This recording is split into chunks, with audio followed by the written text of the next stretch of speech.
to Talking with Turo. Jesus, dude, it's been a very long time since we've seen each other, man. It has, yes. I know that back in the day, dude, and I want to get started with this like right off the bat. Back in the day, I know you were like heavily in the music scene, and back then, dude, like I wanted to be, but I guess I just didn't get my wings yet. You know what I'm saying? If that makes sense, dude. Like I wasn't a matured artist yet. Like I was still kind of like figuring it out. You know, and then I didn't get to go to shows and stuff because my parents were strict and all this blah, blah, whatever. But I know you were in the band, Another Song for a Girl, dude. Tell me how that started because I really want to know about that, dude. All right. So technically, this was in the era when on MySpace, like everyone was in a band. Mm-hmm. And like as long as you were just like, hey, I want to be in a band, you were like, cool, what do you want to do? Yeah. I want to be the keyboardist. Cool. And then, you know, on MySpace, you'd be like, you are the keyboardist. Yeah. So, yeah. yeah, it was like the most random stuff. So, right. The band started originally before that was, I was Reed, my brother, this guy named Lance, and this other guy, I forgot his name. And they were like in the band called Within Shadows or something like that, Without Reason or something like that. It was like a metalcore band. There was a band out of San Antonio called I forgot their name, but they're getting really popular, and so that's kind of like the path that they were going. Okay, it didn't work out, and then one day Reed goes, "Hey, I'm performing at the Warhol, which, as you know, was the 1011, which was Ventura, yeah." And so Reed he always had this like thing of like writing a ton of music and never finishing it. So, but it was good enough to like, I guess, go for a solid like 30 seconds to 60 seconds on a track. Like a good foundation to build. Yeah, from there? yeah, like solid. He was like so good at that. Yeah, and so I don't even know how it happened, but he ended up doing this show at the Warhol, and he goes, "Hey, I don't have anyone coming to see me. Can you like, do you guys want to come?" And we're like, "Yeah, sure." I mean, we didn't drive, so we had to tell our mom, you know, whatever. We get there, and they go, "Oh, who are you here to see?" And we're like, "Reed Washington." They're like, "Well, he's not on here." And Reed goes, "Oh, I got put on as Another Song for a Girl," which that was actually a song. What? Okay, so instead of his name, like he decided to use a song title for his name? Yeah, because they told him that he had to have a name. Oh. And he couldn't go by Reed. Yeah. And so we were there. He performed. You know, there was like no one there, like just us and like the sound guy. But after that, I don't know exactly what like got us to want to like move forward with that. And next thing you know, we actually formed a proper band. It was me, I was the bassist. I had just learned how to play bass. My brother, drummer, right? The drummer, and drums. then Reed, and then there was like all the other like people in the band, right? But prior to that, we grew up in music, so I knew how to play violin, cello, viola, and like very simple keys. So for me, I was like, well, to play bass can't be that hard. And we started off, and that's how it started, as a very simple kind of like no frills, just kind of for funsies. Right. And then Reed just started kind of pushing that narrative of, oh, this is the band name, like this is the band and this is what we do. And then I remember he used to have like 2 laptops, and he would like just cram them with a bunch of music, and he would never put names. He would just put like demo number, and he had like demo 375 and stuff like that. So what we had to start doing was like, you know, me and Reed were like, hey, well, let's start putting names, because so the thing is that I became friends with Reed first because when he came from Louisiana, he came to my English class, so we became friends off of that. That's dope. And then I introduced him to my brother and to other people. Right. Well, anyways, fast forward. There's a song that everyone now knows by now. Well, I guess if you're from San Antonio, called Satellite. And there was another one called The Key. The Key, a lot of people don't know exists, but that's the real one that ignited it, because he wrote it about this girl, and long story short, didn't work out how he thought it was going to work out. And that like almost kind of like motivated him to want to make more music. I see. Next thing you know, we're like in his garage, or we're in our parents' house in the room, and we're just like writing. We did like another show at the Warhol at the time, and we played Satellite for the first time. But that concert I didn't perform. I forgot what happened. I just recorded, and it was that one and this song called Sex. And that song called Sex was performed because it was kind of like Blink-182 esque, kind of like, you know how they would make those songs. Yeah, It kind of didn't make any sense, and that would always get attention. And then eventually, I guess like enough people were like, cool, like that song is cool now, but that Satellite song. And then next thing you know, like little by little, like one person, 3 people show up, then 10, then 15. Next thing you know, we're like, oh, we have a whole thing going on now. Yeah. So it all started with the name of a song. Yeah. On a random thing. It was like a Tuesday. Dude, that's so dope, man. So like naturally you guys like you meshed very well, right, when it came to writing, or did it take a while for y'all to like feel each other out? No, it actually worked out really well because so like my brother and I, we grew up in like our whole lives it was in music since we were born. Like our on our dad's side, they're very like musical, a big musical family. Right. So we were already like there. We were my brother played trombone in the band, like in the school band, and I was in orchestra. So we were actually like musically literate. We understood like the whole basic fundamentals of music. And Reed went to like a really great school in Louisiana for like musical geniuses. And yeah, a lot of people don't know that, but I mean, he was accepted to the school. I think as like a 6th grader when you have to be in high school, like that. Yeah, like that. And so when we started making music, it actually worked out because it was like, okay, well, Reed knows how to like start songs. He knows how to build the foundations of songs. Well, all we have to do together is finish. Yeah. That's all we had to do. And we had like a mixture of people that were kind of in and out of the band. And it wasn't until really until we got Alejandro, because he also had a huge musical foundation in his family. His mom was the choir director at church. And so he played guitar. He was like 13 at the time when we were 16. So it's kind of weird. Yeah. But he was really smart. And so now you mix like the different type of wordplay that we all had, the music styles, our influences, you know, everything from like Blink-182, hardcore bands, like you really everything. And that's when I mean, there was other people that contributed too, right? Like it wasn't just us, of course. However, like for the most part, like everyone had something to do with every song that we did, or like something to give, right? Yeah, like, to create a masterpiece, dude. Yeah, because I mean, it's impossible. You know, you're a musician, so it's like, I mean, yeah, you could theoretically write something all 100% by yourself. However, if you have creative input from someone else and you allow that, it makes you better, because you're like, oh, dang, I didn't think of it like that. I didn't hear it that way. And everyone had equal opportunity, which is nice, because it was never like an ego thing, like, oh, well, like I'm the singer, so only I can do lyrics and song and like the whatever, right? It was like, no, it was like, hey, everyone had input. Like so-and-so broke up with so-and-so or whatever life happened. It's like, let's use that. Let's write about that. Yeah. And we would actually write chapters. Like it was like, all right, chapter this, dude. And then it would just kind of shuffle. So we have songs that were recorded that never came out because we were just like nonstop, like pumping out songs. And it was because of that, because it was never just one person. It was 9 times out of 10 Reed starting it, and we all just finished it. That's dope as fuck, dude. Yeah. God damn, man. So like that's how the writing process would go down. So when did you start to notice that there was like more people coming to the shows and seeing y'all? And y'all were playing at the Paper Tiger a lot too, right? Yeah. So kind of weird. So we had like a small following that we had, like 10, 15 people. Okay. And then because we were just so we're like well versed musically with like everyone. Like we didn't really like knock anyone out of who we wanted to listen to. Right. Some days it was hardcore music, sometimes it was Christian, sometimes it was like, you know, rap, hip hop, whatever. And at the time, Broken Side was getting pretty big. Yeah. And they had that song called Freaks.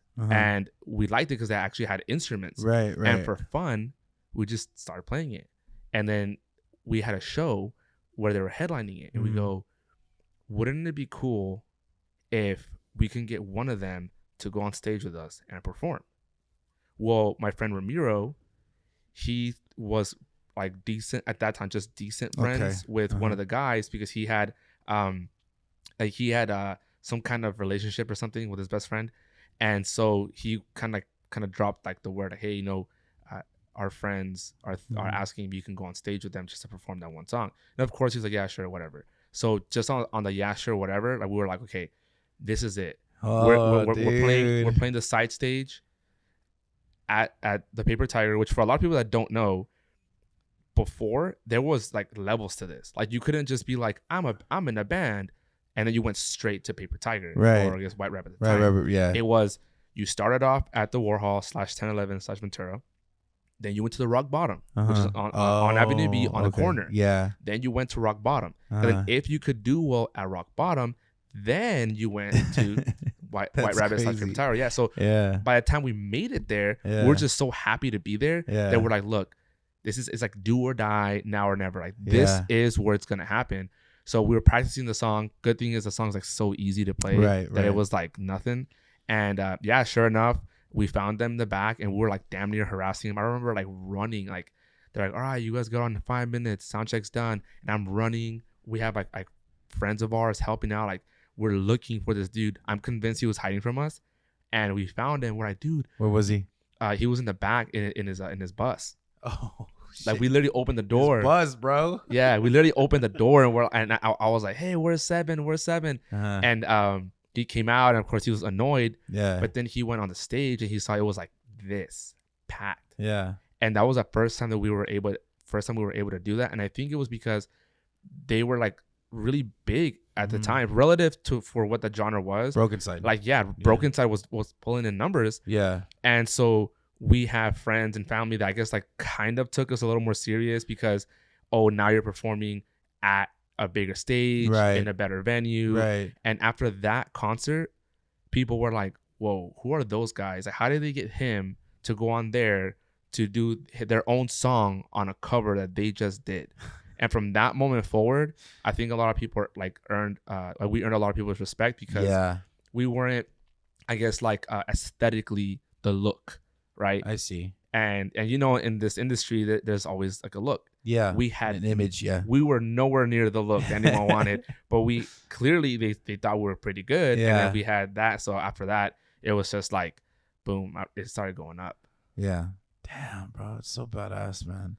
I remember being in high school, like hearing about you guys, and I'm like, fuck, man, I want to be in a band too, right? But I was still like learning like the basics of guitar, man. You know, and I think that was like 2006, 2007, somewhere around there. Time.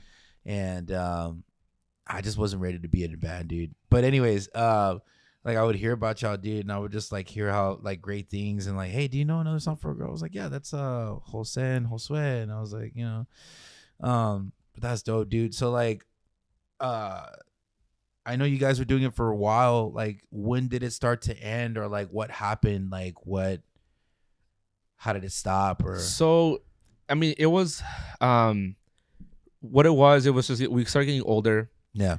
We were doing very good. I mean, we had label offers, we had management offers. I mean, we had people left and right. The thing was that, you know, though we were young, and I can speak on myself and my brother. Like, we were raised by families. Our families were all entrepreneurs, first generation Americans. So a lot of our family didn't have, you know, the citizenship to get like a normal job. Right. So, well, how do you get paid? Well, go start a business, go hustle, and get paid cash, right?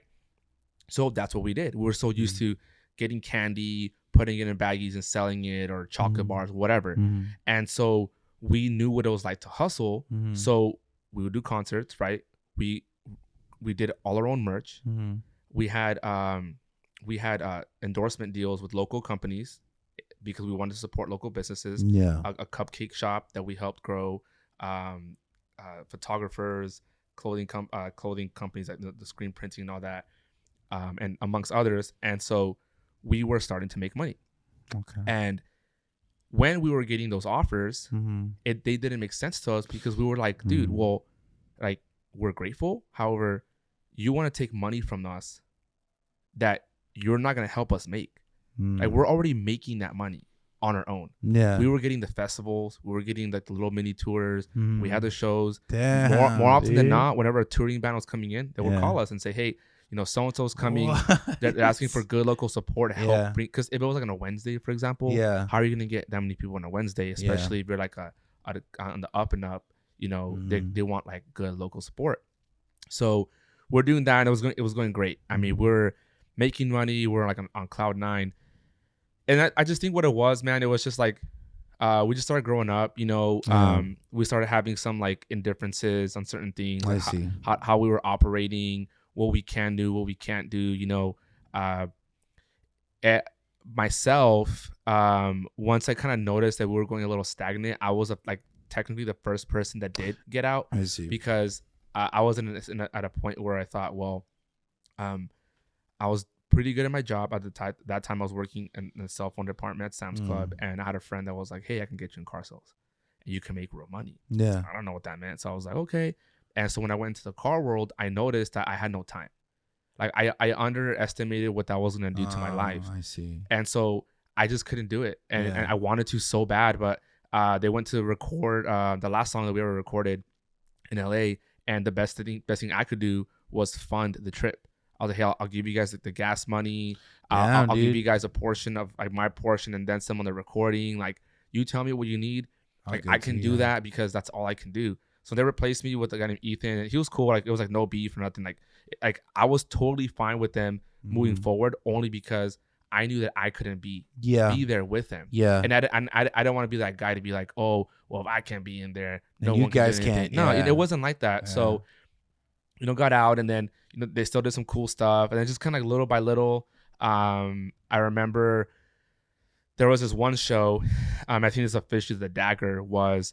It was what was her name? There was a band called the It Boys, which has a guy Tommy, he's in Beach Carolina now. He's Okay. like on the DJ Oh, set. okay. He was in that band, Pretty and cool, the Millionaires, uh-huh. and it was Cute was what we aimed for. That was opening. Then it was us. Then it was like the headliners. That's dope. And there was a manager there, a tour manager that was scouting us. Damn. Okay. Normally it's like, whoa, that's so cool. But it was a problem because I technically was not in the band anymore. Oh, damn. Well, bassist wasn't there. Right? What? It's only my brother, Alejandro. Man, I feel so bad. I forgot the other guy's name. He was so nice. The other guy, he was there, and that's it. What about Reed? Getting there. Oh, shit. So now I'm like, I haven't played with you guys in months. There's 2 new songs that you guys came out with. I have absolutely no idea how they go. But you know what? I'll figure it out. So I get some random person's bass and like have my headphones on, try to figure it out. Well, turns out Reed was at Six Flags. Okay. And he was with people I will not name. Okay. And he couldn't get his way into the concert. Because remember, at the time, like, okay, so I drove, my brother drove. Reed did not drive. Okay. So he had no way there. Uber didn't exist. Right. So he had no way to the concert. And it was just a bunch of back and forth of like, where is he? How can we get him here? Yeah. Next thing you know, time runs out. Holy shit. We got to get on stage. Fuck, dude. So we get on. Alejandro ends up singing the songs. Yeah. Right? And he wasn't a bad singer, but he wasn't Reed. And I haven't played with them in like 6 months. Yeah. Yeah. And we were so choppy, and that we ended up, dude. the cues what we aimed for, they earned it, right? Because they were clearly prepared, and they got the opportunity to tour. And it was the Damn, tour. Dude. It was a national tour with We the Kings, 4 Other Six Kids, what's his name? Love Like Whoa, The Ready Set. Uh-huh. And I want to say it was also T Mills, Uh-huh. if I'm not mistaken. So it was a huge national tour. Damn, dude. And they earned it because they were prepared when it mattered. Yeah. And we were not. Yeah. And after that kind of took everything and kind of flipped it on its head. And I think that wasn't the official way it went out, because it went out kind of like not that good. But that was like the official last Dagger, where it was like, I'm just gonna stick to my job. Oh, okay. My brother's gonna stick to his job. Reed is gonna, I forgot what Reed was doing at the time. And Alejandro went to his job, and everyone just kind of like fizzled out at that point, which is rough because we had so much momentum, and we had a really good thing going, both like musically, and like we really did, for the most part. We felt like brothers and stuff, but we did get along for the most part. And it was just, we were there, man. We were there. Yeah. We were there. Yeah, no, dude, it's unfortunate, man, when like when you guys like really want it bad enough, but then there's just either it's somebody or something that kind of just brings your motivation down, So did y'all talk about it as a group after that? No, me and Reed have talked about it. So I think that this is maybe like something that Reed like on that side, because he went through it directly. Because remember, I mean, at this point, I'm already kind of on the outside looking in. Right. But we've talked about it, and that's pretty much as far as it got. I mean, I think it's one of those things where how it happened was just not it didn't happen in a good way. So everyone just kind of put it like, that's it, just kind of buried it. Yeah. It happened, and then you walk away. And I think it only mattered as much because of how much time we put into it. I mean, people don't understand like what we did. You know, I have this acquaintance who was like, oh yeah, I was in this band with so and so, and his number one goal was just to like be better than you guys, and he wanted you he wanted like dude. He wanted us to be way better than you guys, and but then he would play your songs and that's like for fun and anyways. And I said, okay, well, let me I said I'm gonna go along with this conversation. So what do you think our week looked like? And then he got stumped and go, okay, let me ask you this: how did your band dynamic work? And then he's like, well, you know, on Saturdays we would play for like an hour, and then after that was it. I was like, okay. What? I said, so let me tell you how we did it. Every day, because we all live close to each other. Yeah. Like super close. Yeah, that's good. So I was like, every day we either met up at Reed's house and we're in his garage, or we were in our house, and we would lock ourselves up until we damn near killed each other. Then we went downstairs and ate a bean and cheese burrito, and we had water. And then you know what we did after that? We went back upstairs and we locked ourselves up again. And we would do that every single day. We would do certain days were choreography, certain days were just simply slow it down, play on time. I see. Backs again. We would do back to back, eyes closed, because we wanted to be that tight. And then once we got bored, then we were like, okay, cool. The new goal now is to start a song. And then if it was something that we liked, then we would kind of like, we would say, okay, well, let's put it to the side. Yeah. Let's work on that later. And if we didn't like it, then we would trash it. I see. And so when I told him everything we did, he goes, wow, yeah, we were not doing any of that. And I go, yeah, because that's what it is. Like, you know, in music, I was taught when I was in orchestra, my teacher always said, you can practice by yourself. That's practice. Yeah. Rehearsal is something different. Right. Where you rehearse with a group.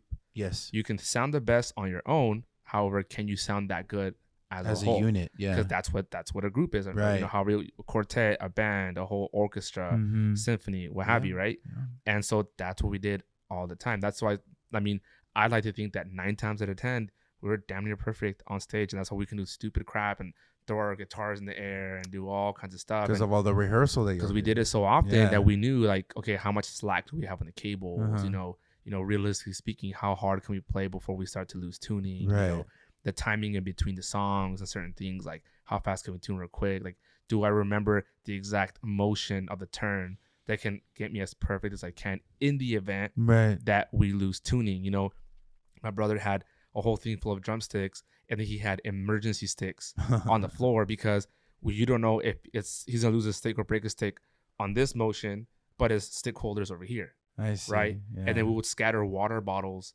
across the stage because you don't know when your voice might crack. So we were like, I mean, dude, it was like the whole thing, right? And I think what helped out a lot was the fact that I was in orchestra for many years, and I was trained to learn how to play with a lot of people. My brother, up until high school, was in band, so he learned how to perform in front of a bunch of other people as a unit. And then again, Reed being in that fancy, nerdy, good school, right? For music, and Alejandro grew up in the church choir, a small church choir. So if you make a mistake, you definitely hear it there. So you put all that together, and it's like, so we had this like infatuation with perfection. Oh, that's good, man. That's good. That's good to have, in my opinion. You know what I'm saying? So yeah. So it's like you guys had like special elements that created like this masterpiece. Yeah. That's again, that's one of those things where like I every now and again, because I still play music like every day. I have like one like little music room. I play music and stuff, and every now and again I'll play our old songs, and I just think to myself like, man, like if the timing was just right, even in today's world, if the timing was right, I'm convinced that we would get some kind of I think so, momentum too. forward, just because we weren't just so very basic. Like, you know, we had music that we had written that was a little bit more progressive. I see. Like in today's world, would have been a lot more appreciated. When we recorded the last album, that producer essentially had us like water it down because he wanted us to go radio or whatever. And Oh, shit. yeah, I can't. I was not a fan of how he did work, but and that, I think that's kind of like what kind of bums me out, because we have like unreleased stuff of the actual songs that if we would have released that, I think more people would have liked it and gravitated towards it. I see. Even today, just because we were so like musically, like we were just always trying to, like, Right. you know, I like to say very similar to kind of like how Pierce the Veil layers a lot of their music. Very similar to that. We like to layer along, kind of have like a whole thing. Right. But right. again, because of the background that we have of orchestra is very like huge, right? It just kind of goes. Yeah, And band, you have like so many full. instruments and it's so full, and so that was like the whole thing with us. And we did the album, and it was like we went from so full to just like, what? Oh, Yeah. damn, dude. Yeah. No, I mean, but even with all things considered, dude, like I feel that a lot of things were going pretty good for y'all because dedication, first of all, Mhm.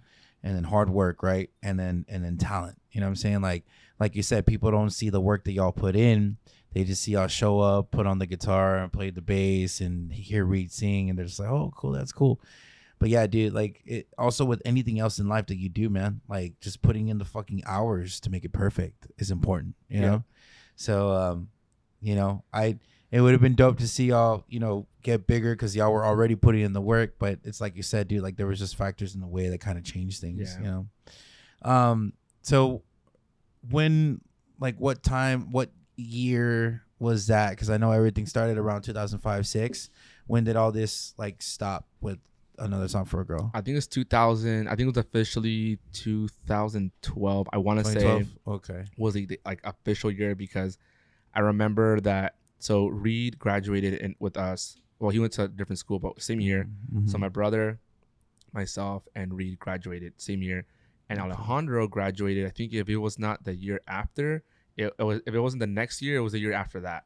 So we already had. So we knew that if we wanted to tour, we had that the rule was from his parents were, do what you want. He just needs to graduate high school. I see. So he got into one of those schools that lets you graduate faster. Oh. So he was able to graduate the year after us. Oh. So we were like positioned to just go. Yeah. And at that point it was like late 2011, and that's when I was kind of already out. Yeah. So if not late 2011, it was like early 2012. Yeah. I see. Down, dude. And around that time, that was when you were doing the car salesman thing? Yeah, I mean, relative to what it was, right? I'm grateful that I did it because I learned a lot. Absolutely. But it sucked. Yeah. Like it just sucked, you know. And I'll never forget. I was when they went to go record the last song, there was a car sales guy. Long story short, he gave me this speech. He was like, "Just go. Like you can find a job tomorrow. Just go." And I wish I would have gone, because Damn. you know, my thing was like, no, but you know, like I need to make money and this and that. And like now years later and what I know, I'm thinking he was right. Yeah. He was right. I don't regret anything. However, I just, in a way, in an alternate universe, I wonder what that would have done to us, because maybe that would have maybe changed the trajectory on how it ended up. Because other than that producer, because of the car industry, I met a lot of cool people. And the guy that I met, one of my clients, his best friend was, and maybe someone can probably look it up, but his best friend was a producer and engineer who at the time was living in Corpus. He had done some stuff for Linkin Park. Oh, damn, Kelly dude. Rowland. Yeah, yeah. And a few other big artists. I remember I was like, whoa. Yeah. And he goes, dude, I'm gonna do you a solid. I'm gonna make you. I'll make a favor happen. You were so great to me. I'm gonna make it work. And so he gave me the information. We're talking back and forth. Yeah. And he goes, well, what are you trying to do? And I said, well, we want to do a 5-song EP. Mhm. And he goes, well, what's your budget? And I was like, you know what? I think we can budget. I forget how much it was. I was like, this much. And he goes, you know what? I'll work with that just because you helped out my best friend. And it wasn't a big That's budget, cool. like compared to what everyone wanted us to pay. And Damn. what it came to was either we recorded that one song Mhm. with the guy who did like Skrillex and Ellie Goulding or whatever in LA, right? Okay. LA. Or we did the 5 songs in Corpus. Well, I was outnumbered because at that point I was already kind of not in the band. Right. So they were like, cool story, bro. We're going to go over here. But I still had that connection. Yeah. And we could have still done it, but then that's when the band kind of like went off. Fuck, So we could have had that dude. like in the catalog, like we recorded with like the guy who did Linkin Park and Kelly Rowland. Damn, I mean, I know we man. weren't supposed to support him, but like he did R. Kelly before he got caught up Yeah. and stuff. So and I was, coulda, shoulda, woulda, right? It's funny that you say that, dude, because before I would feel like nothing was ever working in my favor, but now I feel like everything's happening the way it's supposed to. So maybe that was supposed to happen that way. Yeah. Which is unfortunate because, of course, like you imagine like what could have been, but then would you agree with me if I said that things are good now Oh, they're amazing. because of not because I know Sound for a Girl didn't make it, but because of other opportunities that you decided to do, right? 100%. And like, yeah, because I mean, would I be with my wife now? Would I See what I'm have saying? my son now? I don't think so. But it's cool. I think if there's one thing that I just really wish that happened in San Mhm. Antonio Mhm. is I just wish that the real ones know, Yeah. but I just wish San Antonio would had given us our actual flowers. I see. That era, that pop punk era at the dude. Rabbit, bro. I mean, we did some of the craziest stuff there. Yeah. Like even the other partners that we had, the other bands that would like perform with us, Mhm. it was a whole movement, like people wanted to be there, and it was Yeah. like everyone, like your friends were there, and it was like Mhm. life could suck, right? But man, like let me just get into the Rabbit. Yeah. And that was like the safe haven for everybody. Like An escape. it didn't matter what Yeah. you looked like, who you were with. I mean, we did hardcore shows. I Yeah. remember the first one we did, and I was like, us? You want us to be? But that's the kind of respect that we had. And so the real ones know. It's like the out, like everyone else, will not name names. However, there was like certain lists that it came out, even like in like the 2010s. It was like the best of the 2010s, and I was like, all right, cool. We definitely made that list because That's cool. we were like running the damn thing. Yeah. Not one peep. And that was more of my thing where it's like there was so much that came out of that place, a lot of talent, some of which is still like active today. Yeah, for sure. And it was almost kind of like it was just kind of bypassed. It was like, oh, these other bands over here, not you guys, get out of the way. You guys look weird and you're not like in our vibe, but yeah, these were the best bands of whatever. It's like, bro, we were running it. Yeah. Like, yeah. it was, us all day, Not So Lucky, Mhm. Q's what we waiting for. Keep It Q, I'm sure I'm forgetting Chasing the Night. That's crazy. I mean, there was a lot of bands that were like, they were doing it with us, Yeah, man. Like, yeah. like they were like promoting and doing the videos. The and hustle, dude. The hustle. I mean, yeah. grinding it out. And it's like, to me, you're overlooking that era that was so big Mhm. at that time. Mhm. You know, For like the early days too. Yeah, like- and again, it's cool because the people who know. Yeah. But I think it would have been kind of nice to have that like, officially to say, hey, maybe someday like that one kid can just read about it or see it and be like, Yeah. man, like I look like that. Mhm. Like they were doing that. Yeah. If they did it and they looked like that, a bunch of nerds and losers and weird looking people, man, I can do it too, Yeah, and that was like the beauty of it. That's the only thing I do wish would have been celebrated a little bit more because there was definitely a lot of talent, a lot of really great stuff and people that came out of that. For sure. That it almost kind of seems kind of like it just kind of goes away. They just kind of hide it. Fuck. And I don't understand. Yeah, dude. That's so number dumb. one thing. Not the breakup. Yeah. Nothing. It was that because so much good stuff that came out and it's just kind of like gray. Yeah. No, I feel that, man. Dude, it's crazy earlier that you mentioned like how the process works, how like you have to start at the 10-11 and then you go to rock bottom and then with Paper Tiger. Like for us, dude, I guess because we started 2015, so a little bit after you guys started, you know what I'm saying?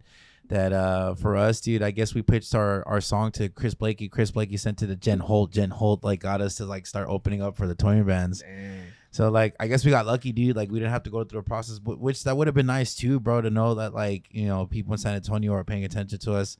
But I guess at the same time they paid attention to us because we opened up for like Hell the Sun, Cianvar, stuff like that, you know. But like dude, I'm so grateful for it, you know. Like it's really awesome, dude, for those companies, Twin Productions and shit like that, you know what I'm saying? Yeah, So- I mean, and they were all great, like Jen, and there was like Steve Miracle, and there was like who was the other one? I forgot the names, but you know, Chris Blakey, obviously, you know, we had our indifferences. And, Yeah. you know, he didn't get along with really everyone. But, I mean, really, like I think there's more people that liked him than not. Uh-huh. But when it's all said and done, he did do a lot. right, You know, he did what no one else wanted to do, right, and it was just cool, man. And I mean, it gets to your point, right? That the fact that you were able to get there that quick, oh yeah, it's not a bad thing. It's like, you know, it's almost kind of like we were like the martyrs, you know, like, you Mhm. know, we do things and we did things so other people wouldn't have to like do exactly what we did, yeah, you know, yeah, which I guess in some ways can be seen as like a not a good thing because right, maybe it can be seen as lazy, but that's not the point. The whole Mhm. point was let's get people seen, let's get people out Right, there right. to understand that San Antonio has so much talent For and sure. so much to give. for sure. Even to this day, dude. To this like, day. I there's mean, dude, young this- guys coming up, young Dude, people, this you know? crazy stuff. I mean, like my friend Angel Cintron, she's killing it right now in LA. Mhm. That's Gerald, dope. my friend Gerald, he's working.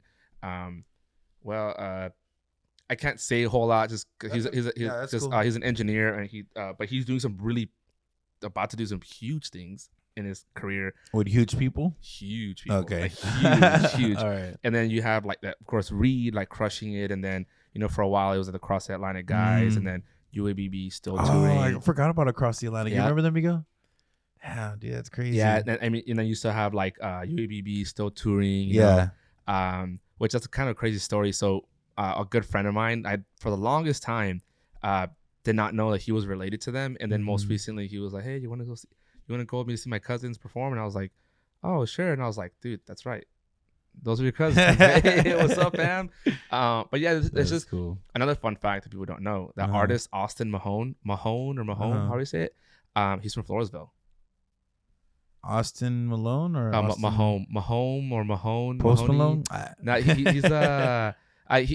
was like before Shawn Mendes blew up. Oh, He okay. was like it was him, and Gotcha. yeah, same thing. So he came out of Floresville. So we have like really great talent. Yeah. Another fun fact: that Pascal guy that people like, Uh-huh. what show was he in? Peso Pascal? The new guy coming up or no, the actor who's Pedro Pascal? Pedro Pascal. Yeah. He's from San Antonio. Oh, dude, that's crazy. I Yeah. didn't know that. Yeah, he's from San Antonio. That's It's about crazy. Peso Pluma. No, he's not. from Yeah, San that's what I was Antonio. saying. He's tight though. Peso I Pluma, do yeah. like Peso Pluma. I was like, man, this guy sucks. I low key like him. I'm blasting in the car. I'm like, hey. Fuck, dude. I guess these days, man, it doesn't really matter how you sound. You're just gonna come up. I don't fucking know how, but it just happens now.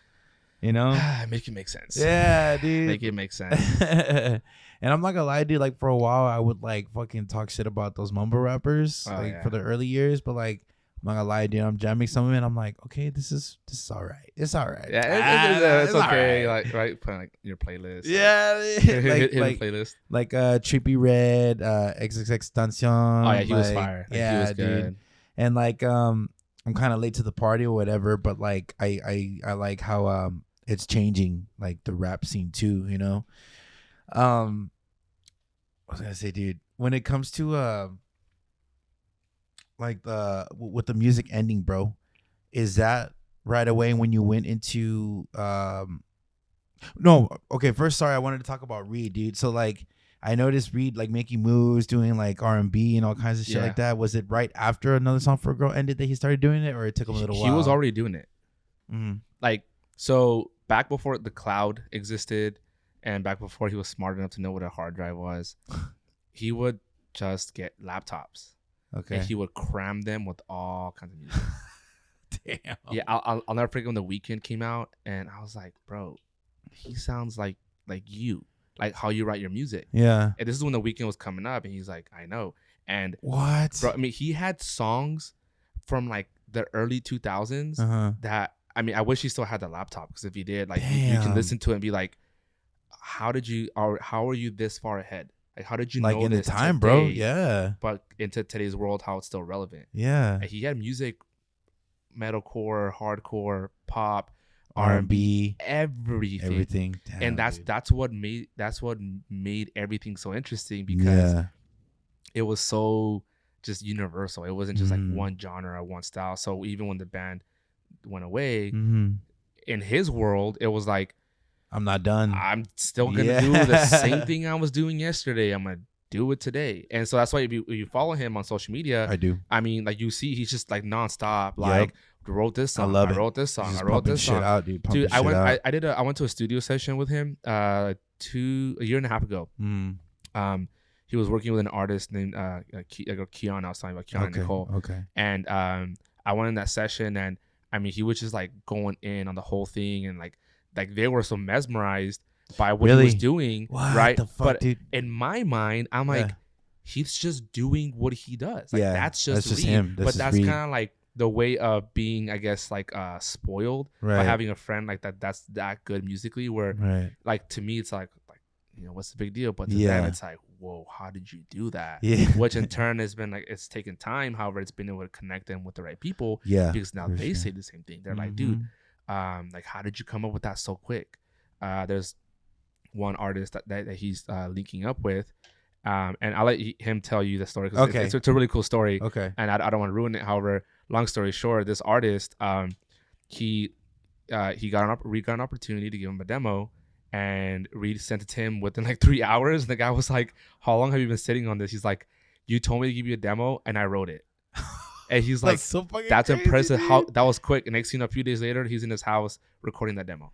Dude. And this is a good artist. I'm talking like an artist where most people would be like if, like, again, he'll say, because he knows. Yeah. I don't want to ruin the story. No, but, it's cool. It's but cool. whenever he says it, people are gonna be like, I guarantee you, people are gonna be like, "Hey Reed, remember me?"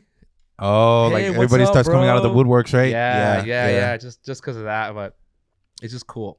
Dude. Like what he's been doing. Like he's published. Yeah. He has Billboard recognition. Dude, what the fuck, fucking Reed, bro? Yeah, he did us some songs for this rapper. His name, he goes by It's Rambo. And same thing. He was like, "Oh, I was doing my job." And next thing you know, I wake Dude. up to this guy being number one. Yeah. In the R&B and hip hop charts, and then I don't know how high he got to Billboard, but yeah, he got 2 songs that went I think platinum, I believe. That's fucking dope, dude. I remember I reached out to Reed like years ago, to like collab, and I don't think it fell through, but that's okay because I still wasn't mature as an artist yet. That's totally fine, man. Like some people, you need a little bit more work, and I did, and it wasn't until like recently, dude, like all these years we never talked to each other. He's like, "Hey, bro, let me get on." I was like, "Yeah, dude, fuck yeah, I'll go to California, bro. Like it ain't no thing, man." When did he move to California? Dude, was it right away or like? Because I'm sure you guys kept in touch even after and all that. Oh yeah. We've had our fallouts throughout the years, but like again, like brothers, right? We just end up, making back up. Yeah, for sure. He was in San Antonio, for I think like 2 years after that, and then he went to school in Arizona. Okay. To a recording institute.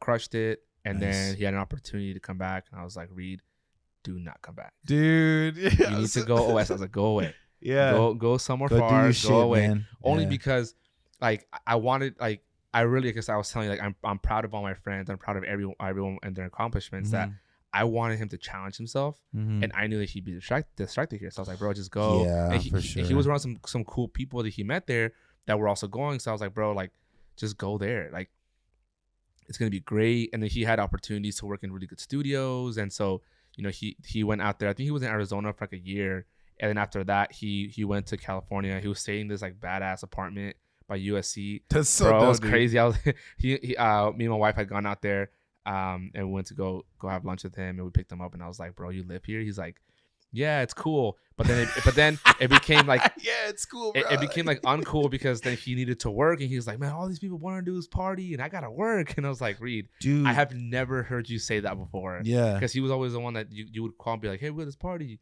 You want to come? He'd be like, sign me up. Dude, is that how fucking LA is, bro? Like everyone's so creative, but with that creativity comes leisure time. Dude. Leisure time to like party and do whatever you Bro, want, right? You cannot believe.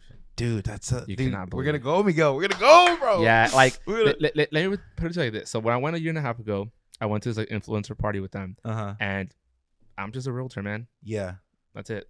I'm a musician too, but like in like now my professional life, I'm in real estate. Right. So right. in my opinion, Badass. I'm not that cool because there's influencers everywhere. The people I met, I was like, whoa, what the fuck? No shit, like, dude. I met I became pretty cool with this guy named Brennan, Uh-huh. and he's Modson's like touring guitarist and Okay. stuff. Super talented dude. I met him, a few other people, but like it flipped. They were like, they thought I was a cool one, and I'm like, hold on. Like Gerald and Reed were both introducing me at different times. I'm like, Gerald introduced me to these group of people, Reed to these group of people, and yet they're fascinated by me. That how does that dynamic work? And it's just because that world is so superficial, and there's so much like it's so much like, hey, look at me, that I guess because I was just kind of like, hey, what's up? That they're like, hey, what's that? Who's that? Yeah, and right? I have social Like, anxiety, so I'm like, I'm just kind of like, hey, how are you? Reed would be like, hey, this is so and so, he did this, or Gerald, hey, that's my girl, so and so, Yeah, and I'm like, hey, what's up? Next thing you know, I'm like, I have all these new like Instagram followers and stuff. And I'm like, cool, man. That's so wow, dope. you have like a shitload of followers. Don't look at my profile. No, it's cool. It's cool. That's it's cool, so it's cool. fucking dope, dude. Yeah, but at the same time, though, that's how that world is too. Is where you have to be out there a lot. Yeah. I mean, you literally need to, because you don't know who you're gonna be in front of. Yeah. You don't know who you're gonna run into. That sounds exciting as fuck, No, man. it really is. But I guess that's also the other part where, like it can also, it's almost to the point where like fight, or in a way, like your fight or flight. Like, how can you handle pressure? Like, are you gonna thrive under pressure, or are you gonna collapse? I see. And that's what I've noticed, because I follow some of these guys, and I've noticed kind of like both sides of it, where it's like, well, I'm around so many people that are successful and all this other stuff, that it's motivating me to launch. And then other people who are like, who don't really quite know what direction to take, because if you do not know who you are as an artist and a business person, because that's what it is, you know, do you have a direction? Do you have a path? Do you know what you're doing? Right. Are your actions reflecting off of your behaviors? I see. And a lot of things are like that happen because when you're around so many people, you might meet someone who you think can help you get to the next level, but maybe that person's already 2 levels above you. So do they want to help you out? So Probably not. Okay. So it can be a little intimidating too, right? Like, Yeah. Okay. But you're in the same room together, and maybe like today you're both in the same level, you're bros, and the next day it's it's like having a beer or something, right? Like, yeah, that's bro. I mean, some of the people that I met, like Kyle Hewlett, super nice dude. This dude runs marketing for some of the biggest artists. He just picked up the used. He did a red jumpsuit. He set up the Attack. Like, he's doing a lot of cool shit, and he's one of the guys. So like, for me, like, cool. Like, we met. You're cool. Friends, shake hands. You know, kick ass. But if you're in that industry and you want to work with Kyle, it's not that easy. And you can be in the same party together. That doesn't mean you're gonna work together. Right. That doesn't mean like you're guaranteed. Like, oh shit, he's gonna help me out now. Yeah. So, but see, that's kind of where the whole pressure thing happens, I right? see. Like, can you be okay with the fact that you may not be able to work together today, but maybe tomorrow you can? And so what I've noticed is, the genres are kind of shifting, right? Like, MGK goes into the music world, like the pop punk, so now everyone wants to be MGK. Well, now MGK pulled out, and now people are kind of like, well, what do we do? Who do we go? Who do we think we are? Do we want to be SoundCloud rapper style artists? Or what do we want to do? Right. And that's kind of what ends up happening, is going back into like going to like work ethic and stuff. You're in the cool stuff. You're in the same houses and you're in the same room together, but you're not the same. That makes sense. So it becomes like a big like ego check to people, but some people can't get past that. Right. So they just keep showing up over and over and Oh, over expecting again, something, right? expecting something, Dude. and it just kind of like starts to mess with you mentally. Right, dude. Here's something that I go by, and I've been saying this for like maybe like a couple, like 3 or 4 years now, is that I go into everything with no expectations when it comes to people, places, and things. And the reason why is because I don't want to leave any room for disappointment. You know what I'm saying? So like, I feel better about myself. It's like, oh shit, I didn't know I was gonna get all this stuff. I'm happy. But then if I go in there like, I want to get that stuff. I'm like, oh man, I didn't get it, dude. Fuck, then I don't like that feeling, dude. Mm-hmm. So I go in there with no expectations. When it comes to like being in that same area and everything, dude. Do you know the Nelk Boys? I talk about them a lot. Yeah. So the Nelk Boys, dude, like one thing that Kyle mentioned when he was on Theo Vaughn's podcast is that because they're from Canada, right? So I think it can only be here 6 months at a time. So when they are, dude, they're in California. And Kyle mentioned, dude, that like when he's in LA, he's around like-minded people. So that encourages him to like be like hustling and keep putting out content and keep like being creative. So I would assume that that's a good reason why Reed went over there, is to be around like-minded people who stay fucking creative as fuck, dude. Because like you said, here you're gonna have distractions. You're gonna have people wanting to hang out, and that's cool, dude. Like nothing wrong with that. It's just like your creativity level, in my opinion, is just gonna, you know what I'm saying? Yeah, I mean, at the end of the day, too, it's like, I mean, it's business. Like, oh yeah, straight up, dude. Like I said, like the fact that I was able to talk to these people, it was just because I wasn't in their world, so it was a lot easier to have these conversations. But you can tell who really messed with who, dude, and that's dope. And at the same time, though, if like your business acumen isn't there, maybe that's who you need to get with. Or maybe you take a step down and you go, hey, maybe let me just focus more on how business works, and then push forward on music, because the basic, and I just had this conversation with Gerald, super smart dude. Like the fundamentals of business are the same. It doesn't matter where you go or what you do, right? Or what you do. Yeah. It does not matter. There's a basic fundamental, like the blueprint. Business. It's just the blueprint, right? Yeah. The client experience. Do you have a plan? Do you know what behaviors are going to get you to those actions? Right. What happens when you hit your fight or flight? Right. The whole nine, right? And so that's something that's one thing that I noticed that a lot of people lack. And what I noticed there, and I noticed really anywhere, is that happens more often than you think. So going back to the Reed thing being in LA, it's the best thing that can happen because he's already musically talented. Yeah.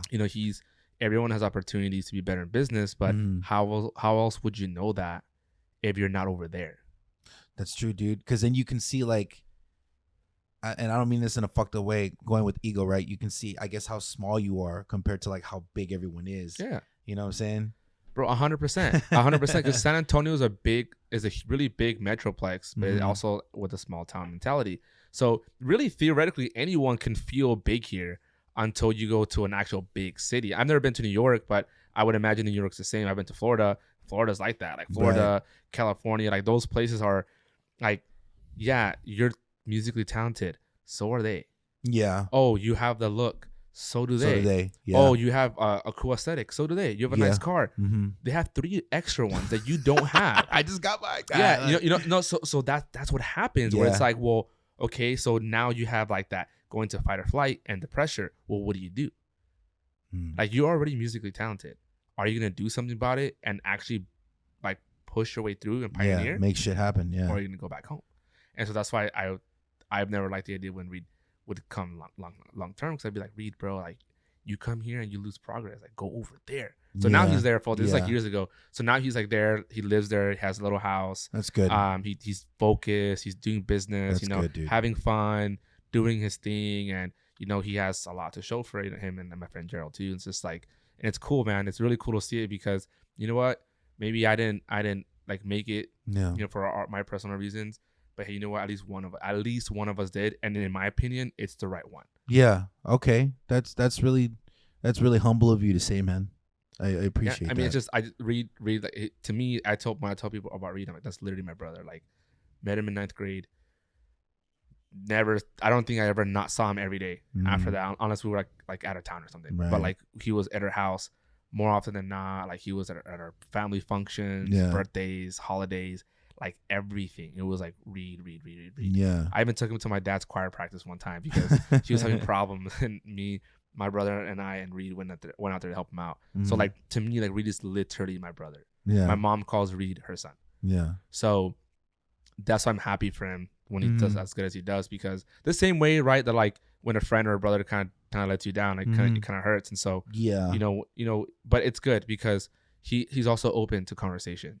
So, he takes it very well, and I think ultimately it helps him be the better version of himself. But yeah, no, he's like killing it now. and he calls me all the time, That's so dope, and dude. and it's cool to hear.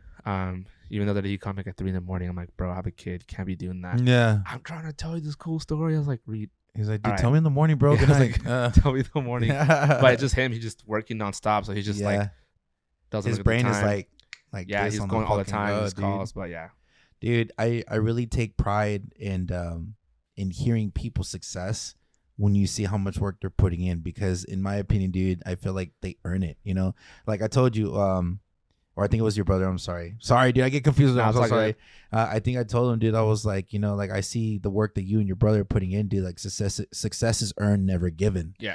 So the fact that like people will go out there, do what they have to do, like get the finances to make their dreams come true, dude. Like I'm fucking mind blowing, bro. And I'm so proud, you know. They deserve every little thing that they earn because of the work that they put in to get it, you know. Earlier you mentioned that you're a realtor, dude. I want to talk about that too. So like what inspired you to go into that field? So we came in from California. I know who the Californians, right? But we came in in 05. Damn California. We came in 05, so I'm technically more Texan, and I was always Texas forever. Yeah. Fun fact, I was a Spurs fan in LA, and my family like damn near disowned me because they were like, to live and die in LA, and I'm like, hold on. You're like, wait. Hold on. Like, I'm a diehard Dodger fan. That Yeah. won't ever go. I love the Dodgers. Yeah. I grew up as a baseball fan, but LA fans don't know how to act. They don't. They just don't. And I remember there was this one day where the Lakers had beat the Spurs, and it was in the playoffs, and I mean they would like flip cars and stuff, and okay. we're going home, and the street we were on was a very like small street, so it was one of those like, you know, if someone's coming this way, someone's got to move to the side. Oh fuck. And the car was like zigzagging the whole time, and the only reason why he didn't hit us was because we were in the part of the zigzag where we were in the middle. Oh, and fuck, dude. I was so scared. I mean, I'm a kid. I don't know, probably like 10 6 or 11 years 10. old. Okay. Yeah, about that. About 10, 11 years old. In 03. How old was I? 20 years ago. 11. It was 03. I remember that year because Spurs won on 03. That's right. And I'm watching the game, and Spurs beat the Lakers. Uh-huh. The whole house is quiet. We leave. Quiet. Damn. I was like, who are these Spurs? Yeah. And where are they from? They just yeah. shut down all of LA. Yeah. So yeah. then the next game, we go to my aunt's house, and I'm watching the Spurs game, but I'm watching it upstairs because everyone was like jerseys on. For the record, huge Kobe fan. Okay. Respect the guy. But other than that, and so next thing you know, Spurs knock out the Lakers out of the playoffs. I'm like, yes. And they heard you right. Yeah, and they're like, ¿Qué dijo? Yeah. They're all like, what, like whatever. And then so, anyway, so then we moved here when I was 13, right? We didn't know, we had no idea where we were moving. We moved a lot in California, like a lot in California. Yeah. So to us, we're like, oh, we're moving somewhere else. We get told we're moving on a Wednesday, we leave on Friday. Damn. Like we're like leave because we moved from one house to a 300 square foot apartment. Okay. And so we were staying there until school ended. That was rough.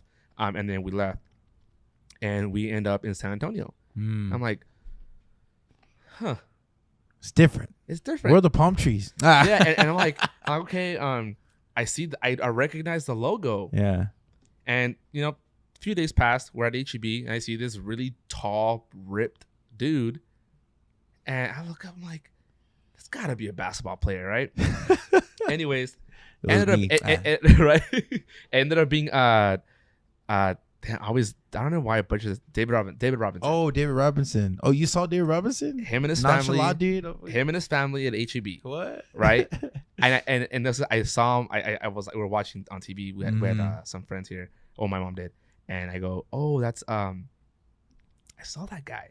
And they're like, no, you didn't. There's no way. And I was like, I swear, right, They Mom? didn't believe and my mom was like, yeah, we saw him at HEB. And so so I ended up being him. And that's when I found out that I was in the San Antonio of the San Antonio You were Spurs. mind blown, right? Like, Bro, what? I was so happy. I was like, yes, I'm here with the Spurs. And yeah, it's crazy. So my dad had a very successful landscaping route in California, and that's what me and my brother, that's what we did. The day we turned 8 years old, my dad's like, Saturday morning, wake up 6 a.m. We're going to work. What? Going to work? That's what we did. Well, he sold his route, sold our house, sold everything. And my dad was like, well, I want to get into something. So I guess I'll just start buying houses. So he would buy like really like distressed houses, like really messed up. Okay. And he would take me and my brother and we'd just go clean them up, do drywall, roofing, like do all that stuff. Here in San Antonio? Yeah. Okay. So I hated real estate. Yeah. The idea of it was just not it for me because that was my mindset of like, well, when kids were doing cool things, summer camp, or even just hanging out, I was on helping the roof. your dad, like and it was just awful. I'm grateful now, but enough time passed where one of my friends, he's a realtor, and he goes, hey, you should get your license. I was like, dude, I'm like 19 years old. I don't even know anything. Who would want to work with me? Like, I have no idea what I'm doing. He's like, you'd be surprised. And I was just, nope. You're like, whatever. This was 2011. And then in 2016, my dad's like, hey, I'm going to sell this house. You know, do you know anyone? And I said, yeah, I know my friend, John. And I go, hey, Dad, I've been watching a lot of shows on TV on like flipping and stuff. What if we just flip the house? And he's like, I have no idea what you're talking about, but you tell me what to do and we'll do it. Cool. Now, what I know now based versus what we did back then, it was like really kind of easy. Then probably wouldn't do it like that again, but we still flipped it.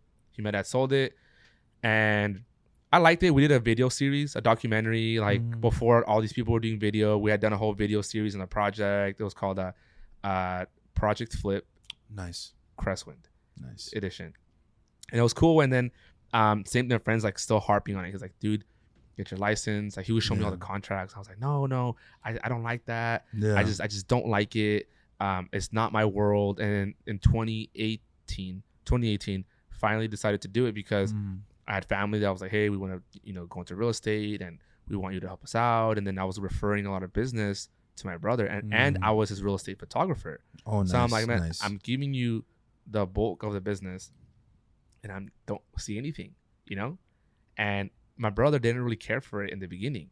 He just got it because my dad was like, hey, one of you guys needs to get your license. Oh, shit. So my brother was like, I'll do it. So, my dad paid for schooling and stuff. Wow. And so he had a head start. And by the time I did it, I was at a moment where, like literally back against the wall, I had to do something. I was getting married that year. Yeah. I was getting married that year.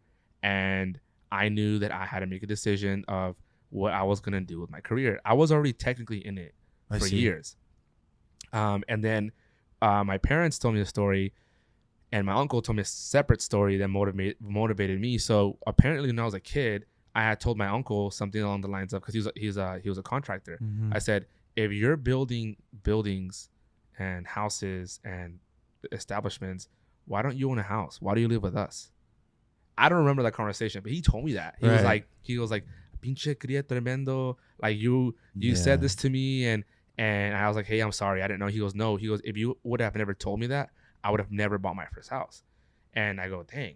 So I've technically been doing that since before then. Yeah. And I was like, okay. And then, so then same thing. Like I talked to my parents and they said, we can split it up, if I buy another house, you can help me out, etc. Okay. And I just still didn't feel confident because I had a car business that I owned, like my own. Damn, dude, what? And it was hard, man. I mean, I was working like 70, 80 hours a week. Yeah. And I did well for a little bit.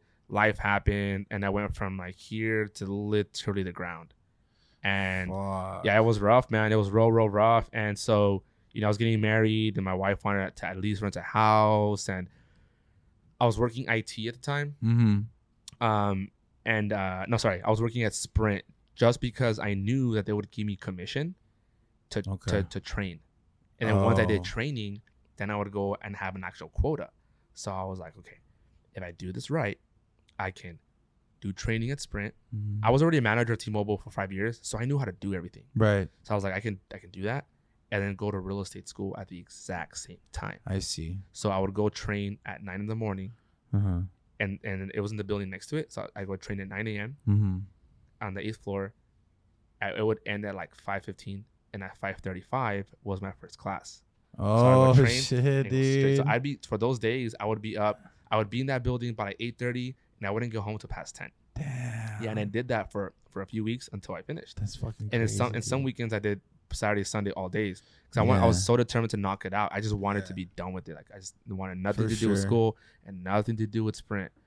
Grinded it out, and then I went to IT just to kind of get some kind of supplemental income. I Mhm. learned a lot. I'm grateful for the opportunity. And then eventually I was like, you know what, man?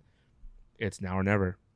It's now or never. Like my back's already against the wall. Yeah. Financially, I'm counting every mile in my truck Damn, on dude. gas. Yeah. Like, I mean, I was literally like doing the absolute best I could just to survive. Yeah. You know, then I have, you know, of course, like the in-laws are Mhm. kind of like, well, you know, you're about to marry our daughter, and then I Yeah. have like the social Ponte a pressure. trabajar, güey. Yeah, and I've always been a hard worker. It's just the shit, Yeah. you know, life literally happens. Yeah. It's not like you wake up one day, you're like, all right, today life's gonna punch me in the mouth, and I can't wait.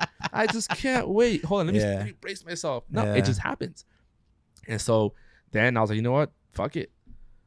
What's the worst that'll happen? Yeah. I've lost a lot. Yeah. I've already lost. Yeah. I know what it's like to get punched in the mouth. Yeah. Well, I'll do it again. Yeah. And so, but this time it actually worked because I just made it a goal Mhm. every day. I woke up every day and I would do whatever I had to do. Talk to whoever I had to talk to, door knock, whatever. And I did it. And then little by little, I started noticing like the fortunes kind of come in. Yeah. For the work you're putting in. At that point, my wife was already working because she's in the radiology world. She does mammograms. Oh, dope. Okay. Yeah. So she does she does actual cool shit. Like I'm just kind of here, and Yeah. she's an actual superhero. Mhm. And so she was doing okay. So it was allowing me to, you know, focus a little bit more on real estate. Right. So she was driving my truck at that point because it was a newer truck, and I was driving a $600 Scion XB Mhm. little toaster. Had windows didn't work, AC worked when I wanted to. Shit, Suspension was so stiff, like you would hit any little bump, and I felt like you were riding on rocks, like crazy. I would show up to appointments, and people would like literally size me up to be like, "That's like that's the real that's the realtor, that's the realtor's car." Yeah. And I didn't care. I was like, I don't care, because I'm gonna give you the best experience possible, and I'm gonna earn my way to the top. And little by little, so from 2018 to 2020 was probably like the roughest stretch, because by 2020 that's when I had end of 2019 I made full 100% commitment to go 100% real estate. Okay. 100%. I was like, no matter what happens. Yeah. I was still working IT. July 2019. Okay. I finally had the guts to say, I'm out. My bosses were already working in other cities, and I didn't know why. Like, there was a hunch about bankruptcy. Oh. I left on July, let's say 13th. Uh-huh. July 15th, company goes bankrupt. Damn.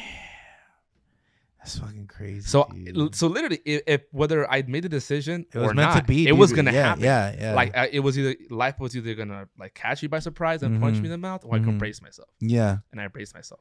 One thing I'm learning myself, dude, is that like there's gonna be times in your life, bro, where like push is gonna shove and change is gonna be necessary. No matter what the fuck you think or feel, man, you gotta make shit happen. Like I was working with my previous company for like 6 years, dude, and then they let me go, and then now I'm making twice as much working in the oil field, and it was supposed to be that way. It was supposed to happen that way, you know.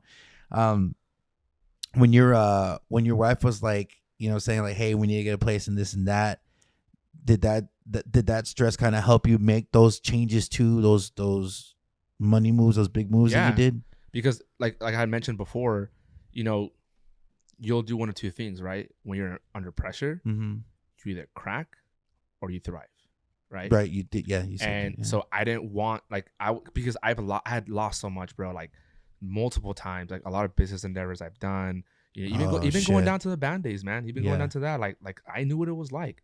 I've had shit stolen, like the whole, like a lot of stuff, and it's rough. And like, so for me, it was like, well, I know what it's like, but there's a difference now. There's a huge difference now. I'm now gonna get married. So before, whenever things didn't go my way, it was just me. Right. You know, we were dating, but I mean, she was in college. Right. You know, and what would happen? What's the worst that'll happen? Like, right. We don't have any commitments together. You know, life moves on. No big deal. But now we're gonna get married. She wants a house. at least to rent, right? She just wanted something because she didn't want to go back to her parents' house. Yeah. And I had to figure it out. Yeah. Yeah. And that's the thing that some people don't see, right? Like, you know, people always see the product, right? Mm-hmm. They always see like the end of it. They see what they think Right. they see, like right here, right in Right. front of you. But they don't see what you do behind the scenes. Yeah. They don't see like the sweat, like the literal sweat equity you're Yeah. putting in. They don't see the times where you forget to eat, or you don't have time to eat, Mm-hmm. or you forget your water and Yes, sir. you're like dehydrated, or God forbid that you forget your phone charger, and that's the only way that you can get around and make certain Yeah. things work out. You know, Yeah. there's a lot of things and variables that happen in the way Yeah. but people always see the end product. Mm-hmm. They don't see the rest. Right. And that's a lot of what was happening, where I remember I had this conversation with my wife because I was getting like judged a lot, and you know, they were like, oh, she, you know, is this your other like endeavor? Because they would say things like, oh, you've had a lot of jobs or whatever, right? Uh-huh. And I would say, well, I said, what if I told you that it takes as much effort to judge me than it does to help me out? Like, you don't have to give me anything. Yeah. Just support me. Yeah. And I think from that moment forward, that's kind of where things changed, where I was like, okay, well, you're right. I have everything. I can lose everything, or we can make it work. Yeah. And we made it work. And it took time. Like I That's said, it took good. time, but yeah. that's just how life is, man. Yeah. No, Like, of course. life is meant to work like that. Yeah. Yes. Absolutely, dude. Absolutely. No, time is definitely, that's a given already, man. Things will take time.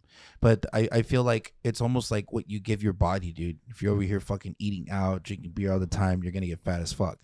You're over here like taking protein powder, hitting the gym. You're giving your body what it needs to go in the direction that you want.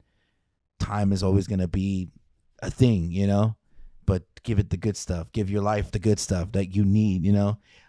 Like one thing I've been saying, and I'm going to say this over and over again, dude, because I know that everything that I want in life, I'm going to get. But I really want a place for my son, dude, because he shares a room with his brother at his mom's. Mm-hmm.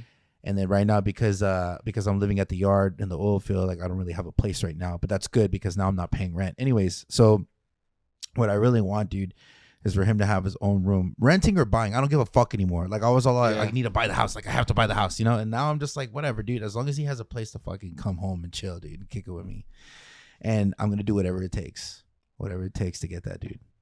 So I'll tell you a really cool thing. So my wife's niece. Uh-huh. So the dad is like, I'm actually his best man now in his wedding. Oh shit, that's cool, dude. And I was friends with him before. He's actually kind of the reason why my wife and I met. Uh-huh. But he went through this phase where he was not the best person, or not even a good dad. I mean, honestly, he wasn't present, but he figured it out.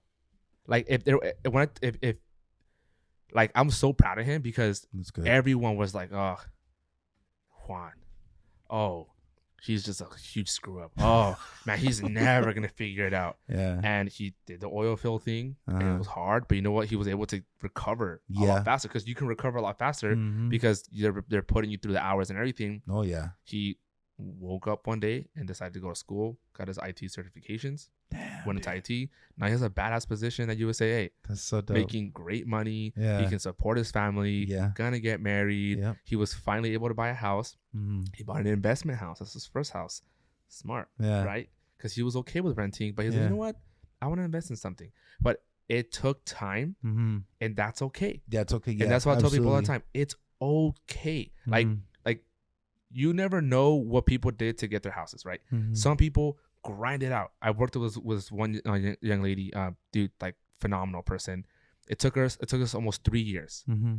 And people, oh, so happy for you. We want what you have. Da, da, da. And it's like, no, you don't know what she did for 3 years. Yeah. And there's people who have it a little easier. Maybe they ask mom and dad for money, or maybe they have a good 401k or whatever that the case may be. But everyone's story is different. Right. Everyone's season is different. So social pressure is always out there, but just start somewhere. Isn't it? Yeah. You just gotta start somewhere. There's a book called The Book of Done, where it talks about that, where it says it's very easy for you to be discouraged and feel like a failure when you don't get the end result. Right? Yeah. The example he says is, if I were to ask you right now, in this exact second, and this is a true question. Like Mm-hmm. right now, Mm-hmm. go run a 5K. Mm-hmm. Could you do it? Yes. Okay. Could you do it at a good time? No. Okay. Does that make you a failure? No. Because you didn't have time to train, right? Right. But hey, you know what? Little by little, your time gets better Mm-hmm. and better Yeah. and better and Yeah, better. dude. And then you hit your goal. And that's what Yeah. the book talks about. And it was really an eye-opening thing because that's how it is in life. Right. Optically, it looks like you have to be at a certain place at a certain time. Mm-hmm. By age 30, this. Yeah. Sell your car That's how before I feel, 100,000 honestly, miles. dude. There's Yeah. a lot of like weird standards that get put on there because that's what life says that you have to do. Be married by this time. Have kids by this time. Have this kind of job. Fuck that. Da, da, da, da, da, da, all this stuff. And it's like, look, man, little by little. Yeah. What's your 5K? Right. Life is the giant marathon. Right. Little by little. Little by little. If you never know how to save any money Yeah. and you can save $10 a month, Mm-hmm. you did already $10 better than the month before. Or the next person that didn't save anything. or the next person, right? Or whatever that looks like Yeah. to you. Like little, dude, we're in music. Mm-hmm. Did you learn guitar tomorrow? When you one day you were like, I want to learn how to play guitar. Did you magically know how to play guitar that good or sing No, man. that good? It took years. Exactly. So it's the same thing. And I think that's kind of what happens a lot. And Yeah. when I talk to a lot of people, it's like, I feel that I want this and this. It's like, look, dude, in your season, in your time, Yeah. little by little, build a plan. Mm-hmm. And if for some reason you accidentally steer the wrong way, that's okay. You'll get back on Just course. get back on course. You'll get back on It'll course, happen. dude. It'll happen Yeah. it'll happen when it's supposed to happen. Yeah. But just dude, have fuck. some kind of a goal Yeah. and be okay with it. Whatever all these other people are doing or I'm Don't doing, worry about it. it Yeah. doesn't matter because it's built how it's supposed to be built. That's right. I'm a pretty religious guy. I don't know if you're I religious am. at I all, am too, but dude. I am. so I don't really care for Joel Osteen. For the Uh-huh. record. I don't I really don't care for either. him. I don't either. But one time That I motherfucker. went, yeah, I know, right? But one time my in-laws took me to this church thingy. And, His mega church or what? Yeah, dude. Talk about mega church. That's Híjole, the bro. true definition of mega church. Yeah. But he said one thing that really stuck to me, and I was like, damn, he's right. Yeah. Damn, this MF is spitting. Yeah. He says, you don't want what someone else has. You want what you deserve.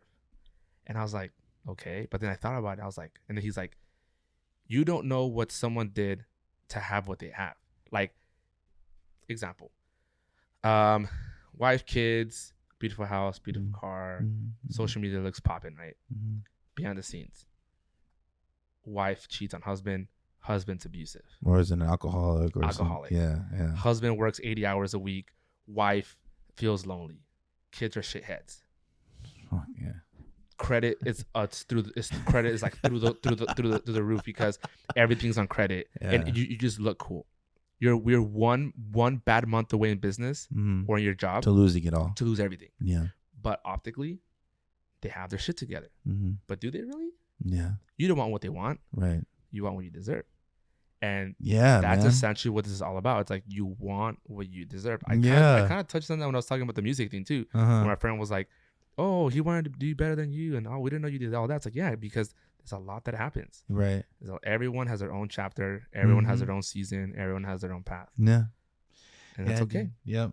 I noticed too that like my mentality started to change when I started appreciating what I have because I used to want the material things, like a nice watch, like a nice car, a fucking nice all that shit, dude. But none of that shit's important.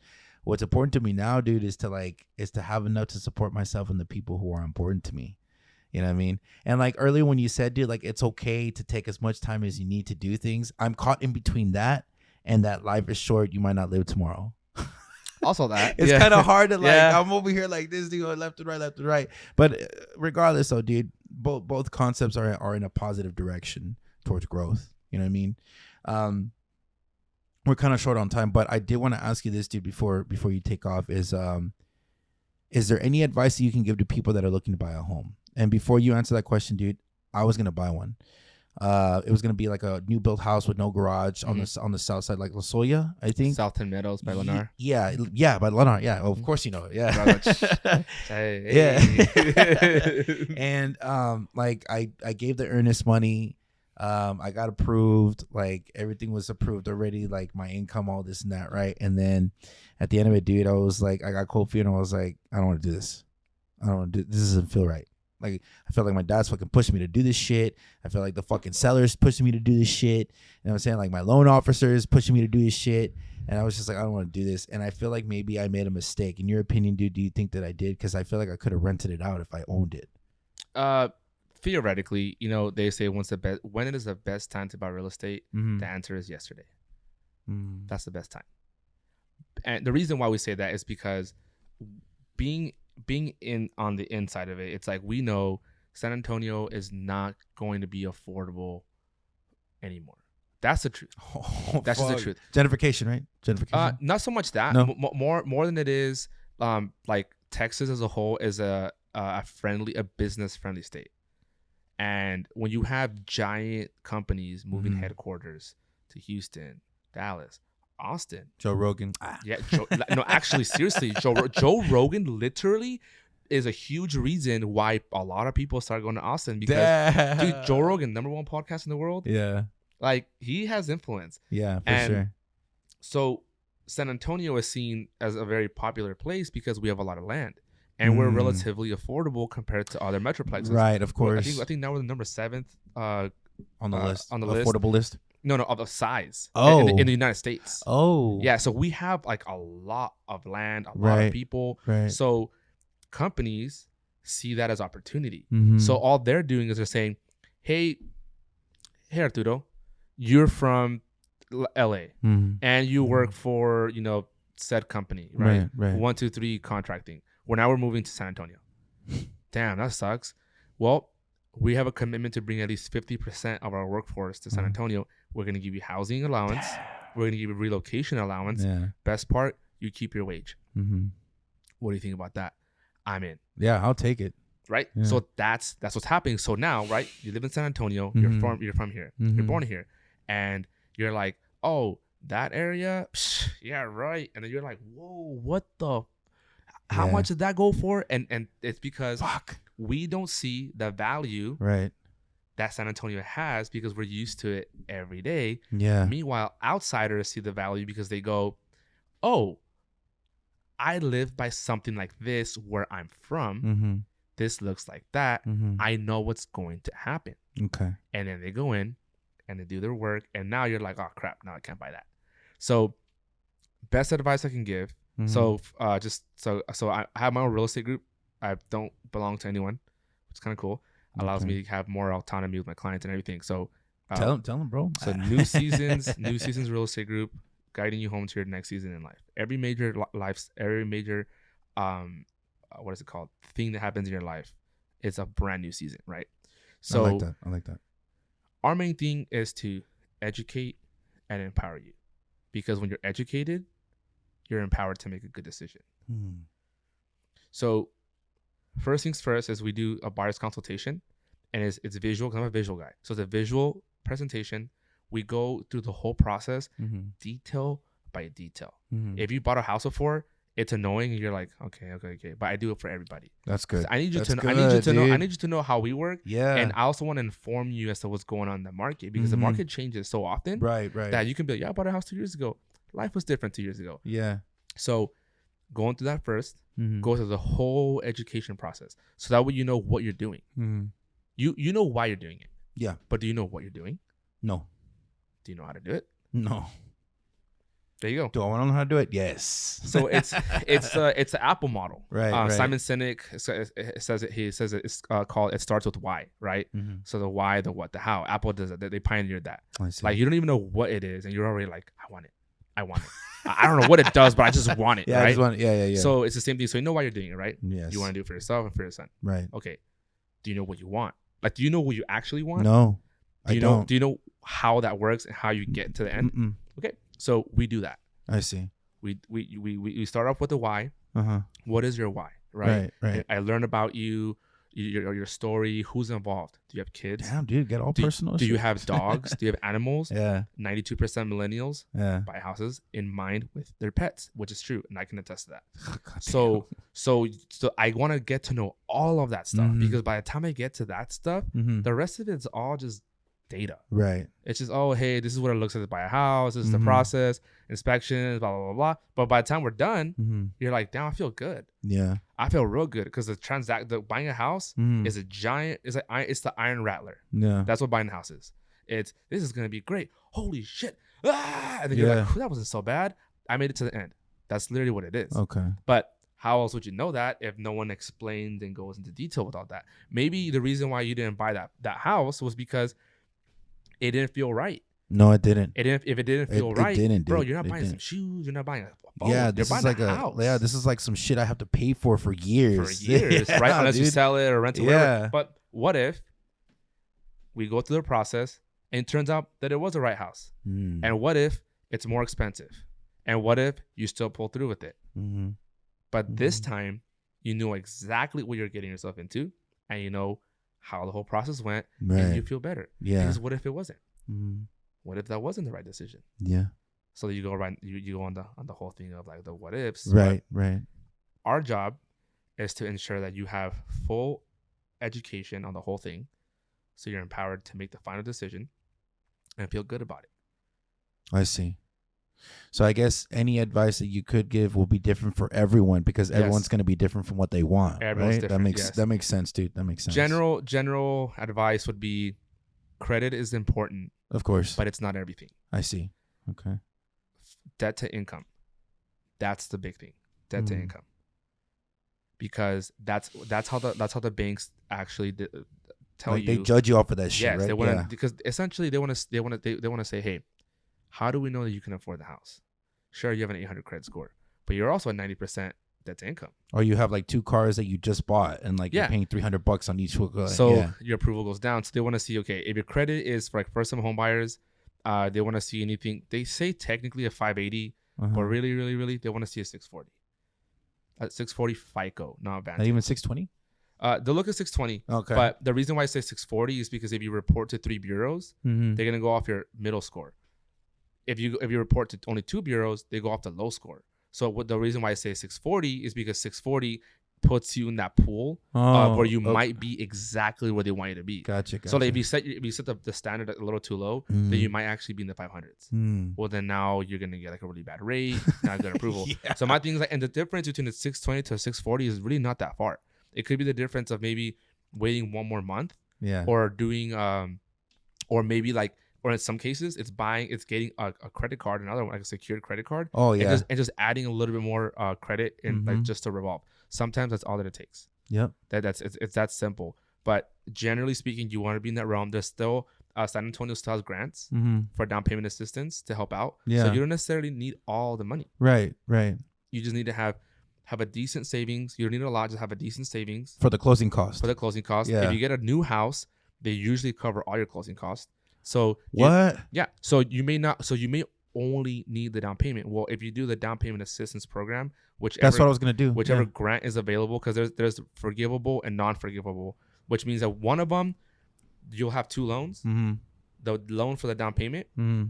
and the loan for the house. I see. And the That's forgivable right. ones, I remember that. Yeah. Okay. 3 to 5 years, depending on the program, Mm-hmm. they'll remove that loan Mhm. on the down payment. They'll say, hey, you know what? You stayed for 3 years. Thank you so much. That lien is off, and that's 0%. So they paid that part of it. Yes, they paid for because it. oh, gotcha. Now, That's making sense. in some cases, they'll put it all together and they'll say, we can't forgive the down Oh. payment because those are usually the state-funded loans.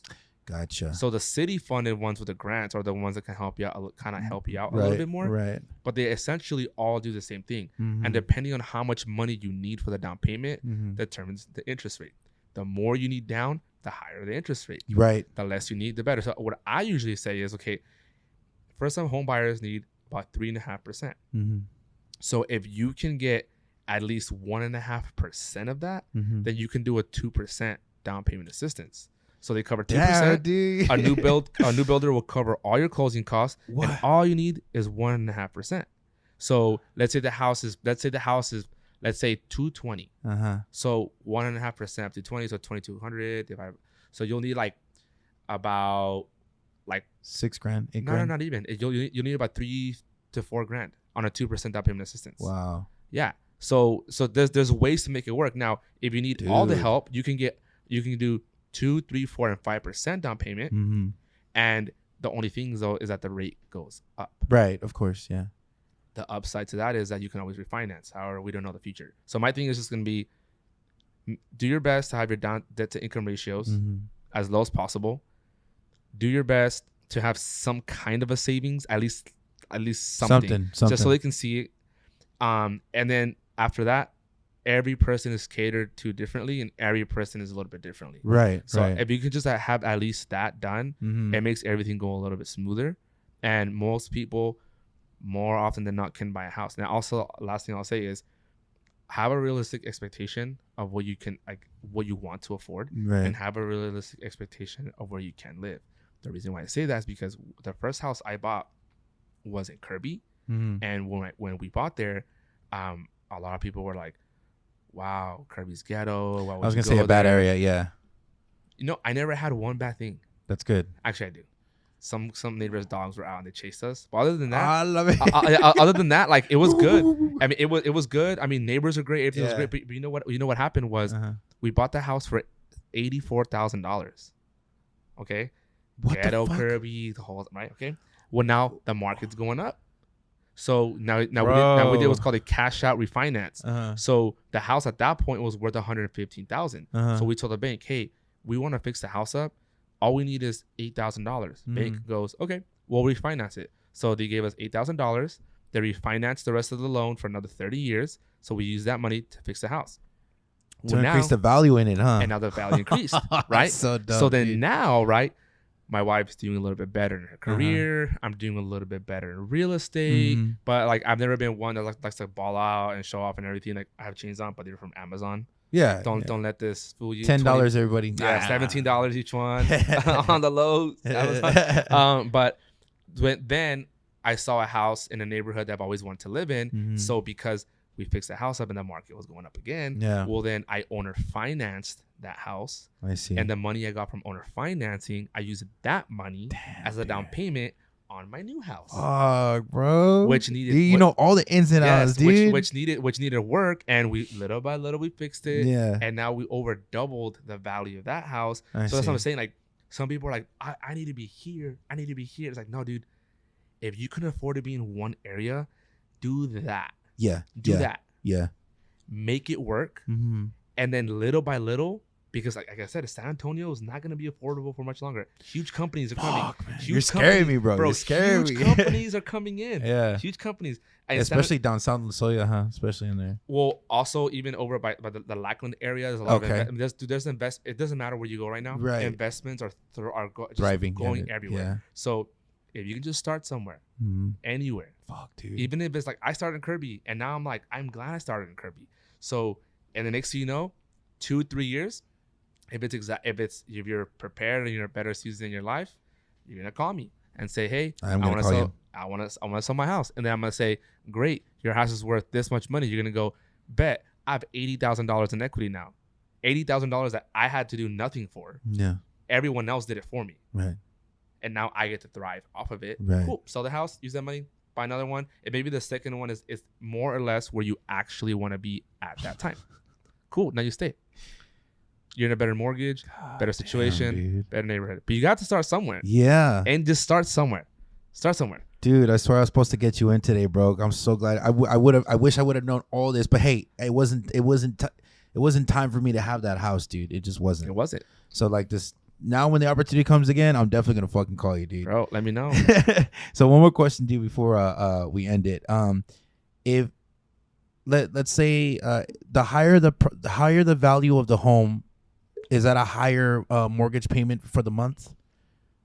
Yeah. Yes. But, Okay, I thought so. But don't always look at the price. Mm-hmm. You want to look at the taxes. Okay, property taxes. Yes. Okay. So we go. That's what I call controlled risk. Mm-hmm. So you want to control your risk. House A could be 200,000, but could be, which, believe it or not, it's kind of messed up. Mm. Talk to San Antonio about this. South side San Antonio, a lot of areas have the highest tax rate in all of San Antonio. God damn. South side, 2.6 to 2.7%. So you can buy a house there for 200,000, right? Because mijo, buy here, it's cheaper. Mijo, save your money. You know what goes up every year? The property tax. Property taxes. So Well, and fuck. it's by multiples, right? So right. 2.7% times the value, Mhm. and every year it goes up. Well, or you can buy a house for, let's say, 230, and go to an area that has no city tax, only county, and the tax rate can be Right. as low as 1.6% Mhm. to, let's say, 2.25. Okay. Well, your mortgage is going to be cheaper there, Right. even though the house is more expensive Mhm. than the cheaper house with a higher tax rate. And every year when your taxes start going up, it doesn't hurt as much in your neighborhood with a lower tax rate because it's a much smaller multiplier on a more expensive house I see. versus a cheaper house with a higher multiplier. Yeah. Because the tax, That's the taxes. Yeah. And those are things that people don't tell you because Oh, today, shit. let's say you're tapped out at a certain budget. Mm-hmm. Tax time is here. Yeah, It goes you're up. fucked. You're fucked. You're screwed. Yeah, you know? you're screwed. And Yeah. that's part why, going back to the education side, that's why I actually talk about that, because most people will not tell you that. Mhm. Most people will say, cool, you want to buy a house? Great. You can afford this? Great. That's what they did to me. Yeah. You're going to buy right here. Why? Because. Okay. Is there any other areas? No, there's not. Oh, fun fact. There's less dogs here. Just trust me. Like. No, and here's another thing too. And this is like a secret a lot of people don't know.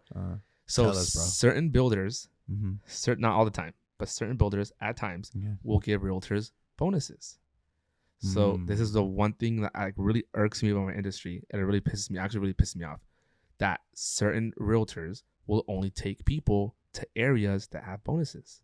Oh. Yeah. So there might be an area that's fit just for you. Like assuming you get a new house, right? Right. Pre-owned houses Okay. is different. Right. But if you buy a new house, there's a good chance that house maybe had a bonus. So they'll mention it to you like, hey, I know this great area Yep. over here. I know it's not where you want it to be, but let's just go take a look. And they'll say, you want this house. Oh, but what's wrong with this one? You don't want that one. Why not? But I like this one. Trust me. And they'll tell you why you need the other house. God damn, that's fucked up. Yeah. Now, I'm not saying that I haven't got bonuses. I mean, if it happens that way, but I don't make that my goal ever. It's just like, because I'm like, well, what good does that do to me to convince you to buy something that you actually don't want, when I can actually put you somewhere that you'll actually appreciate, That you'll like, yeah. And that happens a lot too. And I'm very transparent about that, because when you buy a house, at the very end, towards the very bottom, they have to disclose all the fees. Who's going to get paid what? The title company, lenders, everything. And it shows my commission. Oh, damn, so when you look at that number, you're like, God damn, that's a big number. How? Yeah, and then it becomes like so I always disclose, hey, look, there might be a chance. Like there might be a chance. But just out there. Just I like to be as transparent as I can. Yeah, for sure. Because you're gonna see it anyways. Yeah. So why lie about that? Yeah. And then plus the last thing that I want is for you to feel like I put you somewhere because of that over another one. And I'll tell you the truth, like with certain areas, I'll say, hey, you don't want to live here, and here's why. Yeah. If I don't think there's a good outlook on it, because if you were to call me in the year 2 or 5, you're hey, sell my house, and I can't sell it. Right. Well, now we have to have a unique conversation about how could I do that to you? But yeah, there's a whole lot of stuff out there. Yeah.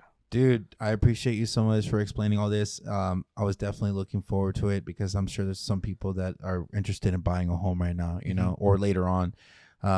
And the fact that you're saying that San Antonio won't be affordable, hey, I need to fucking get on the ball, Bro, dude. you have to. You know what I'm saying? Like, dude, I mean, there's like those little tiny houses that people make fun of. They're like, I saw that. But hey, you know what? That's affordable. You know, that's what's there. And that's their forever home. Yeah, that's forever. It. You know what I'm saying? That's it. So, yeah, dude.